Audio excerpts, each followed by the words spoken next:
രാഹുൽ, മാധ്യമ വാർത്തകൾ കാണുമ്പോൾ നമുക്ക് മനസ്സിലാകുന്നത് സുഗതൻ നാളെ 11 മണിക്ക് സത്യപ്രതിജ്ഞ ചെയ്യും. അപ്പോൾ വീണ്ടും കൗൺസിലർ പട്ടം വരികയാണെന്നൊക്കെയാണ് അറിയാൻ സാധിക്കുന്നത്. ഇപ്പോൾ സുഗതൻ എന്ന് പറയുമ്പോൾ ഒരു ഇൻട്രൊഡക്ഷന്റെ പോലും ആവശ്യമില്ല. കേരളക്കരയ്ക്ക് ആകെ അറിയാം ആരാണ് സുഗതൻ എന്നുള്ളത്.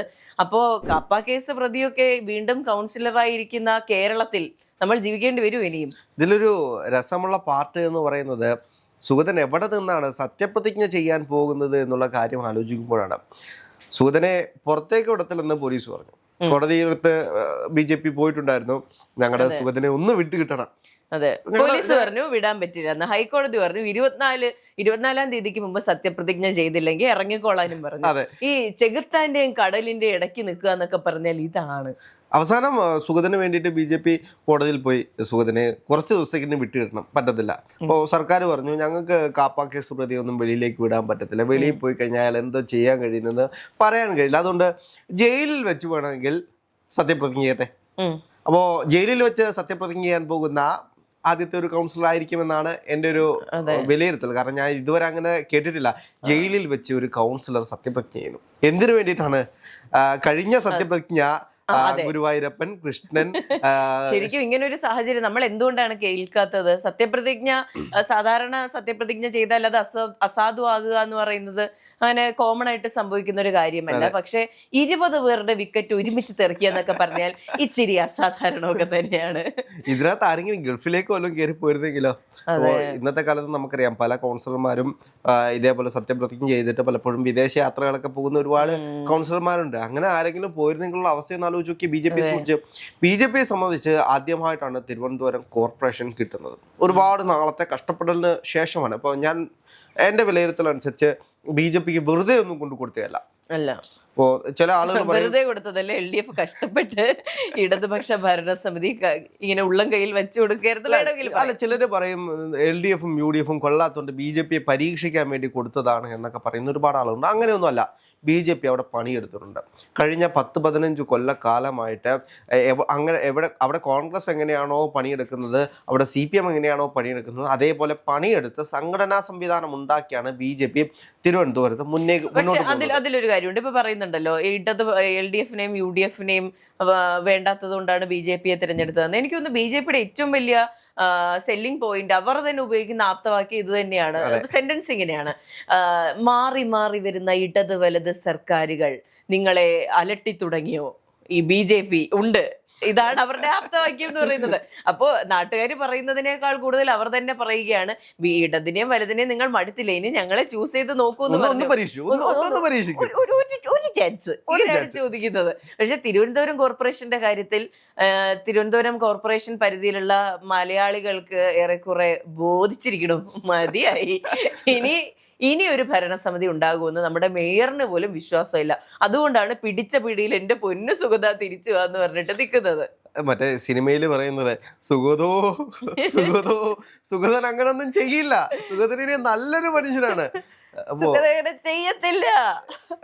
ഇതിന്റെ ഒരു വിഷയം എന്ന് പറയുന്നത് നമ്മൾ ഇന്ന് കാണുന്ന സുഗതൻ ആയിരിക്കത്തില്ല ഇനി നമ്മൾ നാളെ കാണാൻ പോകുന്ന സുഗതൻ. നാളെ സുഗതൻ ഒരു പാർട്ടിയുടെ ഏറ്റവും വലിയ മെമ്പറായിട്ടായിരിക്കും മാറാൻ പോകുന്നത്. കാരണം സുഗതൻ ഇന്ന് പാൻ ഇന്ത്യൻ ആണ്.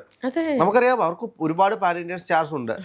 യഥാർത്ഥത്തിൽ അവരുടെ പാൻ ഇന്ത്യൻ സ്റ്റാർ എന്ന് പറയുന്നത് ഗോപാൽജിയാണ്. ഇപ്പോ ഗോപാൽജി രാഹുൽ ഗാന്ധിയാണ് പാൻ ഇന്ത്യൻ ആക്കിയത്.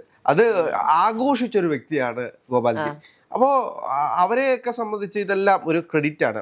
എനിക്ക് തോന്നുന്നു സുഗതനും ഇപ്പോൾ കരുതുന്നത് കാപ്പാക്കിസ് പ്രതിയാണെങ്കിൽ എന്ത്, ജയിലിലാണെങ്കിൽ എന്ത്, നാളെ സുഗതൻ എന്ന് പറഞ്ഞാൽ ഇപ്പൊ ഇത്രയും നാൾ അദ്ദേഹം വാഴോട്ടോണം വാർഡിന്റെ കൗൺസിലർ മാത്രമായിരുന്നു. ആർക്കും അറിയത്തില്ല വാഴോട്ടോണം വാർഡുണ്ടെന്ന് പോലും ഞാനിപ്പോഴും അറിയുന്നത്. അങ്ങനെ തിരുവനന്തപുരം സ്വദേശിയായിട്ട് എനിക്കറിയില്ലായിരുന്നു അങ്ങനെ ഒരു വാർഡ് ഉണ്ടെന്നുള്ള കാര്യം. ഇനി നമുക്ക് തിരുവനന്തപുരം കോർപ്പറേഷനകത്തിരിക്കുന്ന എത്ര പേരെ അറിയാം? മേയറെ അറിയാം, ഡെപ്യൂട്ടി മേയറെ അറിയാം, പിന്നെ ഈ പറഞ്ഞ നമ്മുടെ എന്താണ് ചെമ്പഴന്തി, അന്ന് ചെമ്പഴന്തി സുഗുണനോ പേര് മറന്നേ, കണ്ടോ? ആ പേര് പോലും നമ്മൾ മറന്നുപോയി. പക്ഷെ ചെമ്പഴന്തി ഓർത്തു നോക്കും, കാരണം പുതിയൊരു താരോദയമായിരുന്നു സൂര്യോദയം. അതെ, അവതാര പിറവികളുടെ രൗദ്രഭാവം, അത് വേറെ. പക്ഷെ സുഗതൻ എന്ന് പേര് പറയുമ്പോൾ അദ്ദേഹത്തിന്റെ വാർഡ് ഏതാണ്, അദ്ദേഹത്തിന്റെ ഇഷ്ട ഡ്രസ്സ് ഏതാണ്, നമ്മൾ സ്ഥിരമായിട്ട് കാണുന്ന ഒരു ഡ്രസ്സുണ്ട്, അതുപോലെ അദ്ദേഹത്തിന്റെ ഫേസ് നമ്മൾ മറക്കുവോ? ഇനി ഒരു 10-15 വർഷങ്ങൾ കഴിഞ്ഞാലും അദ്ദേഹത്തിന്റെ ഫേസ് നമ്മൾ മറക്കുന്നില്ല. എനിക്ക് ചെമ്പഴന്തി സുഗതന്റെ മറക്കത്തില്ല. കാരണം അദ്ദേഹം എല്ലാവരെയും ഇടിച്ചു ഡോണായതല്ല, ഒരു ഡോണിനെ ഇടിച്ച് ഡോണായതാണ്. അതെ. ഞാൻ ഇടിച്ചവരാരും ഗുണ്ടകളായിരുന്നില്ല. അതെ. ആ ഒരു സ്റ്റൈലിലാണ് അദ്ദേഹം ഫേമസ് ആയത്. കാരണം ശബരിനാഥനെ ഇടിച്ചിട്ടാണ് അദ്ദേഹം സ്റ്റാർ ആവുന്നത്. നിനക്ക് അടിക്കറിയാവോടാ, വന്ന് അടിച്ചു നോക്കടാ, ഇങ്ങനെയാണ് അദ്ദേഹം സ്റ്റാർ ആവുന്നത്. ഒരു കാര്യം കൂടെ പറഞ്ഞ് നമുക്ക് ചെമ്പഴന്തി വിടാം. നമ്മുടെ വൈഷ്ണ സുരേഷ് ഉണ്ടല്ലോ, വൈഷ്ണ സുരേഷിന്റെ ബൈറ്റ് മാധ്യമങ്ങൾ എടുക്കുമ്പോൾ ഈ മർദ്ദിച്ച സംഭവം പറയുന്നുണ്ട്. അപ്പോൾ പുറകെ നിന്ന് മാധ്യമ പ്രവർത്തകൻ ചോദിക്കുകയാണ്, ഈ ചെമ്പഴന്തി സുഗുണനാണോ പേര്, ഞാൻ മറന്നു, സുഗുണൻ എന്നാണോ, അങ്ങനത്തെ പേരാണ്. അതെ, അദ്ദേഹമാണോ ഇടിച്ചത് ചോദിക്കുമ്പോ വൈഷ്ണ ഇങ്ങനെ നോക്കിയിട്ട് അല്ല, അദ്ദേഹം അല്ല ഇടിച്ചത്, വേറെ ആരുമാണ് എന്ന് പറയുന്നുണ്ട്. അപ്പൊ ആ ഒരു പാൻ ഇന്ത്യൻ സാധനം അദ്ദേഹത്തിന് കിട്ടി. പക്ഷെ എനിക്കൊന്ന് കുറച്ചുകൂടെ ഒക്കെ പബ്ലിസിറ്റി കിട്ടണം. നമ്മൾ ഈ പേര് മറന്നു പോകുന്ന ഒരു സിറ്റുവേഷനും കൂടെ ഉണ്ട്. വലിയ പേരായതുകൊണ്ട് സുഗതൻ ചെറിയ പേരാണ്. സുഗതനെ നമ്മൾ മറക്കാൻ ഒരു വഴിയില്ല. അപ്പൊ നമ്മൾ കാര്യത്തിലേക്ക് കടക്കുമ്പോൾ അദ്ദേഹത്തിനെ ആഭ്യന്തര വകുപ്പ് സംസ്ഥാന ആഭ്യന്തര വകുപ്പ് സപ്പോർട്ട് ചെയ്തുകൊണ്ട് ഹൈക്കോടതിയുടെ സ്പെഷ്യൽ റിക്വസ്റ്റ് വാങ്ങിച്ച് നാളെ ജയിലിൽ തന്നെ സത്യപ്രതിജ്ഞ ചെയ്യാം. 11 മണിക്കാണ് സത്യപ്രതിജ്ഞ എന്നുള്ള കാര്യങ്ങൾ മാധ്യമങ്ങൾ ഉറപ്പിച്ചിട്ടുണ്ട്. അപ്പോ ആഭ്യന്തരമന്ത്രി രമേശ് പറയുന്നത് ഇതിന്റെ പൂർണ്ണ രൂപം ഇതുവരെ വെളിയിൽ വന്നിട്ടില്ല. അതാണ് സത്യം. എങ്ങനെയാണ് സർക്കാർ ജയിലിൽ വെച്ച് ഇത് സത്യപ്രതിജ്ഞ ചെയ്യാൻ പോകുന്നത്? സർക്കാർ കോടതിയിൽ റിപ്പോർട്ട് കൊടുക്കത്തേ ഉള്ളൂ. കാരണം കോടതിയെ സംബന്ധിച്ച് കോടതിയിൽ 2 ഭാഗവും പോകും. അപ്പോൾ ആദ്യം BJP നേതൃത്വം പോയിട്ട് പറഞ്ഞു സുഗതന് ജാമ്യം കൊടുക്കണം, കൊടുത്തില്ല. വീണ്ടും ചോദിച്ചു, കൊടുത്തില്ല. അങ്ങനെയാണെങ്കിൽ സുഗതൻ ഒരു ദിവസം വന്ന് സത്യപ്രതിജ്ഞ ചെയ്യാൻ വേണ്ടിയിട്ടുള്ള അനുമതി കൊടുക്കണം, അതും കൊടുക്കാൻ പറ്റത്തില്ല. കാപ്പ കേസ് പ്രതിയാണ്, ഒരു ദിവസം പോലും വെളിയിലേക്ക് വിടാൻ കഴിയില്ലെന്നാണ് പോലീസിന്റെ റിപ്പോർട്ട്. അപ്പോൾ കോടതി വീണ്ടും ചോദിച്ചിട്ടുണ്ട്, അങ്ങനെയാണെങ്കിൽ സത്യപ്രതിജ്ഞ ചെയ്യാൻ നിങ്ങൾക്ക് മറ്റെന്ത് വഴിയാണ് കണ്ടെത്താൻ കഴിയുന്നത്? ഒന്നെങ്കിൽ പുറത്തേക്ക് ഒരു ദിവസത്തേക്ക് വിടണം, അല്ലെങ്കിൽ എന്താണ് ജയിലിൽ വെച്ച് സത്യപ്രതിജ്ഞ ചെയ്യണം, അല്ലെങ്കിൽ പോലീസുകാരുടെ അകമ്പടിയോടുകൂടി സത്യപ്രതിജ്ഞ ചെയ്യുന്ന ഒരാളായിട്ട് മാറും. ചിലപ്പോ സല്യൂട്ടൊക്കെ കൊടുക്കേണ്ടി വരും പോലീസുകാർ. ഇപ്പോ ജനപ്രതിനിധി എന്ന് പറയുന്നത് പ്രിവിലേജ് കൂടുതലാണ്. ചില പോലീസുകാരേക്കാൾ കൂടുതൽ പ്രിവിലേജ് ഉള്ള ആളുകളാണ് ജനപ്രതിനിധി എന്ന് പറയുന്നത്. അതുകൊണ്ടാണല്ലോ MLA-ക്കും MP-മാർക്കും മന്ത്രിമാർക്കും സല്യൂട്ട് കൊടുക്കുന്നത്. പക്ഷേ കൗൺസിലർമാർക്ക് ഈ സല്യൂട്ട് കൊടുക്കേണ്ട സാഹചര്യമില്ല, അത്രയൊന്നും വരില്ല. എന്നാൽ തന്നെയും ഈ പറഞ്ഞ കാര്യങ്ങൾക്ക് ഇപ്പോ നാളെ സത്യപ്രതിജ്ഞ ചെയ്യുന്നുള്ള കാര്യത്തിന് ഒരു കൺഫർമേഷനും വന്നിട്ടുള്ള കാര്യമല്ല. ഇത് രമേശ് ചെന്നിത്തല അറിഞ്ഞിട്ടുണ്ടോ എന്ന് പോലും അറിയില്ല. പക്ഷെ അറിഞ്ഞിട്ടുണ്ടാവും. കാരണം കോടതിയിൽ ഒരു കേസ് കിടക്കുകയാണല്ലോ. അപ്പൊ കോടതി അല്ല, നാളെ 11 മണിക്ക് കോടതി ചോദിച്ചിട്ടുണ്ട്, ഇന്ന് നിങ്ങൾ എന്താണെങ്കിലും മറുപടി പറയണം. നാളെയാണ് സത്യപ്രതിജ്ഞ, ഇനി നാളെ മറുപടി പറഞ്ഞിട്ട് കാര്യമില്ല. നാളെ സത്യപ്രതിജ്ഞ ചെയ്യാണെന്നുള്ള കാര്യമൊക്കെ രമേശ് ചെന്നിത്തല അറിഞ്ഞിട്ടുണ്ടാവും എന്നുള്ളതാണ് ഞാൻ ചോദിച്ചത്. ഇപ്പൊ റിപ്പോർട്ട് കൊടുക്കും എന്നുള്ള കാര്യത്തിന് മാത്രമേ ഈ പറഞ്ഞ കൺഫർമേഷൻ ഒക്കെ ഉണ്ടായിട്ടുള്ളൂ. അതിന് മാധ്യമങ്ങൾ പറയുകയാണ് നാളെ 11 മണിക്ക് സത്യപ്രതിജ്ഞ ചെയ്യും. ഇന്ന് രാത്രിയിലത്തെ പ്രൈം ടൈം ഡിബേറ്റ് ആയിരിക്കും ചിലപ്പോ. സുഗതൻ നാളെ എന്തായിരിക്കും സത്യപ്രതിജ്ഞയ്ക്ക് ധരിക്കാൻ പോകുന്ന വേഷം? അല്ല, എന്റെ പോയിന്റ് അനുസരിച്ച് CPM ഇതിനെ കൃത്യമായിട്ട് ക്യാപ്സ്യൂൾ ഉണ്ടാക്കും. കാരണം CPM-നെ സംബന്ധിച്ച് ഇത് കോടതി പറയുന്നതാണോ മറ്റൊന്നും അവർക്ക് നോക്കണ്ടല്ലോ. ആരാണ് ആഭ്യന്തരം ഭരിക്കുന്നത്? രമേശ് ചെന്നിത്തല. ആരാണ് ജയിലിൽ വെച്ച് സത്യപ്രതിജ്ഞ ചെയ്യാൻ പോകുന്നത്? സുഗതൻ ആരാണ്? BJP-യുടെ കൗൺസിലർ. അപ്പോൾ BJP-യുടെ കൗൺസിലർക്ക് വേണ്ടിയിട്ട് ജയിലിൽ സത്യപ്രതിജ്ഞ ചെയ്യാൻ വേണ്ടിയിട്ട് സൗകര്യമൊരുക്കി കൊടുക്കുന്ന ആരാണ്?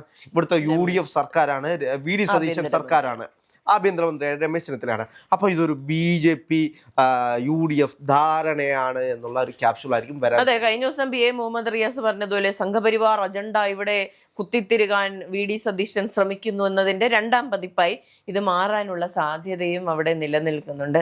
എന്ത് തന്നെയായാലും വാഴോട്ട് പോണം വാർഡിലെ അത് റഹീമിക്കയും പറഞ്ഞത്. റഹീമിക്ക കഴിഞ്ഞ ദിവസം ഒരു പ്രസംഗത്തിനിടെ പറയുന്നുണ്ടായിരുന്നു, VD സതീശന്റെ നെഞ്ചു പിളർന്ന് നോക്കിക്കഴിഞ്ഞാൽ അതിനകത്ത് സവർക്കർ ആയിരിക്കുമെന്ന്. അദ്ദേഹം എപ്പോഴാണ് നെഞ്ചു പിളരാൻ പോയതെന്നൊന്നും അറിയില്ല. എന്നാണെങ്കിലും അല്ല, എന്തായാലും ഈ വാഴോട്ടോണം വാർഡിലെ വോട്ടർമാരുടെ അവസ്ഥ ആലോചിക്കുമ്പോഴാണ് എനിക്ക് നമ്മളൊക്കെ എത്രയോ ഭേദമാണെന്ന് എനിക്ക് തോന്നിപ്പോകുന്നത്. അത് വളരെ മോശമായിപ്പോയി. ഇപ്പോൾ കഷ്ടപ്പെട്ട എല്ലാവരും വോട്ട് ചെയ്ത് ഒരാളെ ജയിപ്പിച്ചു വിടുന്നു, അയാൾ കാപ്പ കേസ് പ്രതിയാകുന്നു, അയാളുടെ സത്യപ്രതിജ്ഞ ഇങ്ങനെ നീണ്ടു പോകുന്നു. അവർ തന്നെ റിഗ്രറ്റ് ചെയ്യുന്നുണ്ടാകും എടുത്തിട്ടുള്ള ഡിസിഷൻ. അല്ല, ഇതിനകത്ത് BJP നേതൃത്വം എടുക്കാൻ കഴിയുന്ന ഏറ്റവും വലിയ ഇപ്പോൾ മുഴുവൻ നാണക്കേട്ടിലാണ് പോയിക്കൊണ്ടിരിക്കുന്നത്.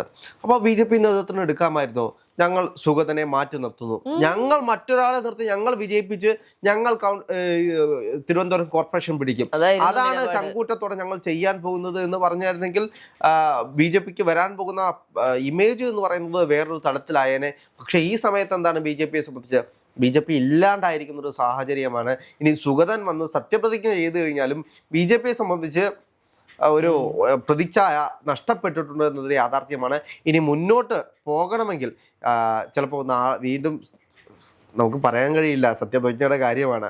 സർക്കാരിൽ വീണ്ടും പറയുകയാണ് ഇല്ല നാളെ നടത്താൻ കഴിയില്ല എന്ന് പറഞ്ഞു കഴിഞ്ഞാൽ നാളത്തോടെ ഡേറ്റ് ചെയ്യുകയും അയോഗ്യനാവും. ചിലപ്പോൾ കേരള രാഷ്ട്രീയമാണ്, നമുക്ക് ഒരിക്കലും പ്രഡിക്റ്റ് ചെയ്യാൻ കഴിയില്ല. നാളത്തെ സത്യപ്രതിജ്ഞ കഴിയുന്നിടം വരെ നമുക്ക് ഒന്നും പ്രഡിക്റ്റ് ചെയ്യാൻ കഴിയില്ല. നടക്കുമോ ഇല്ലയോ, ചിലപ്പോൾ നടക്കാതിരിക്കാം, ചിലപ്പോൾ നടക്കാം, ചിലപ്പോ തിരുവനന്തപുരം കോർപ്പറേഷൻ LDF ഭരിക്കാം, അല്ലെങ്കിൽ UDF ഭരിക്കാം, BJP ഭരിക്കാം. ഒരു ട്വിസ്റ്റ് ആയിരിക്കും. ഇനി അങ്ങോട്ട് ഒരു കുറച്ച് ദിവസം ഫോട്ടോ ഫിനിഷിലേക്ക് അടുക്കുകയാണ്. നമ്മൾ അവസാനം വരെ കരുതുന്നത് തിരുവനന്തപുരം കോർപ്പറേഷൻ ഭരിക്കാൻ പോകുന്നത് BJP ആണ്. BJP ഭരിച്ചു, EV രാജേഷ് മേയറായി. ചിലപ്പോൾ നാളെ ഇതെല്ലാം മാറി മറ്റൊരു മേയർ വന്നേക്കാം.